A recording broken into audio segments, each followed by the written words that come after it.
Happy Thursday, Toronto. I'm Justin Field with skedline.com, and here's what's making headlines today.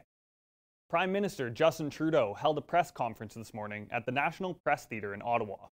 Trudeau read a statement concerning the SNC Lavalin file, in which he classified the relationship between his former Secretary Gerald Butts and former Attorney General Jody Wilson-Raybould as suffering from an erosion of trust. What Trudeau failed to do during his press conference was apologize for the controversy surrounding the SNC Lavalin file, and when questioned on whether he would apologize, specifically for the controversy at hand,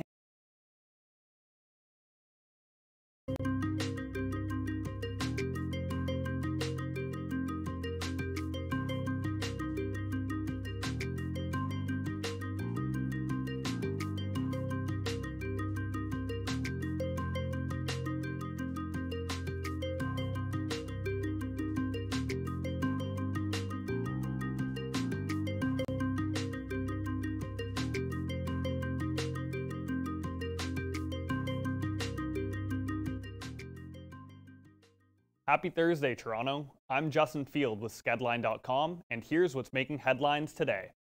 Prime Minister Justin Trudeau held a press conference this morning at the National Press Theatre in Ottawa.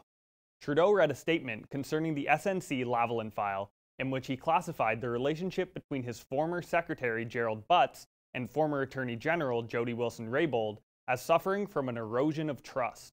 What Trudeau failed to do during his press conference was apologize for the controversy surrounding the SNC Lavalin file, and when questioned on whether he would apologize, specifically for the controversy at hand, Trudeau replied, "In regards to standing up for jobs and protecting our rule of law, I continue to say that there was no inappropriate pressure." While no apology was made this morning, Trudeau is on his way to Iqaluit to make a formal apology for federal mistreatment of Inuit patients with tuberculosis between the 1940s and 1960s. Ron Taverner has stepped aside, deciding not to go forward with his appointment as the new commissioner of the Ontario Provincial Police. The decision to appoint Taverner sparked controversy when it was announced, as Taverner, a longtime family friend of Ontario Premier Doug Ford, did not meet the previous requirements for the position. The Ontario PC government lowered the qualification requirements for the OPP commissioner in early December, in order to attract a wider range of candidates, they claim. The decision by Taverner comes just 2 days after the dismissal of OPP Commissioner Brad Blair for allegedly revealing confidential information concerning the OPP. Blair, who has spoken critically of the appointment of Taverner, has made a joint statement with his legal counsel this morning, saying Taverner's decision vindicates Blair's unwavering resolve to protect the OPP from political interference. The Toronto City Council voted 21-4 today in favor of the 2019 budget, which included a 2.55% property tax hike.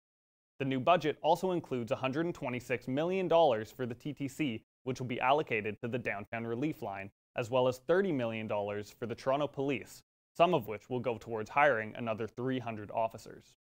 Other increases include a water rate increase of 3%, a garbage rate increase of 2.2%, and a rise in TTC fares of 10 cents. A gathering of parents, therapists, and union members took place outside of Queen's Park today to protest the provincial government's changes to Ontario's autism program. The protests come in the wake of changes that some parents are saying will leave their children without adequate access to the treatment they need. Much of the anger has been directed towards the Minister of Social Services, Lisa MacLeod, who has been at the forefront of the revamp. MacLeod says she will not be attending the protest, citing safety concerns. Skedline reporter Natalia Yuryeva is at Queen's Park reporting on the protest. Stay tuned on skedline.com for further coverage. Lastly, hundreds of firefighters are battling bushfires in Southeast Australia. The fires have been raging for days as Australia experiences one of its hottest summers on record. Hot and windy weather conditions are leading to unpredictable spreading of the fires, making it hard for firefighters to contain the blazes. In just under a week, 38 different fires have been reported, and emergency notices have been given for the communities of Dargo and Lacola. And that's what's making news today. Over to Alex with the entertainment headlines. Thanks, Justin. Now here's today's top entertainment news. Alex Trebek has been diagnosed with stage 4 pancreatic cancer. The 78-year-old Jeopardy host revealed the news himself in a video to fans yesterday. He said, quote, "Like 50,000 other people in the United States each year, this week I was diagnosed with stage 4 pancreatic cancer." He continued, quote, "Now normally, the prognosis for this is not very encouraging, but I'm going to fight this and I'm going to keep working. And with the love and support of my family and friends, and with the help of your prayers also, I plan to beat the low survival rate statistics for this disease. Truth be told, I have to, because under the terms of my contract, I have to host Jeopardy for 3 more years. So to help me, keep the faith, and we'll win. Get it done. Thank you." Trebek was born in Sudbury, Ontario. He attended the University of Ottawa and hosted a number of CBC programs early in his career. A star was born last night, and no, I'm not talking about Bradley Cooper in the Lady Gaga movie. American Idol is back on TV for its 17th season, and they just dubbed this audition the greatest of all time. Singer-songwriter Alejandro Arana wowed judges with his original song Out Loud last night. This 24-year-old dishwasher from Palmira, California is a triple threat. He wrote the song, sings, and he accompanies himself on the guitar. Lionel Richie, Luke Bryan, and Katy Perry are the judges this season.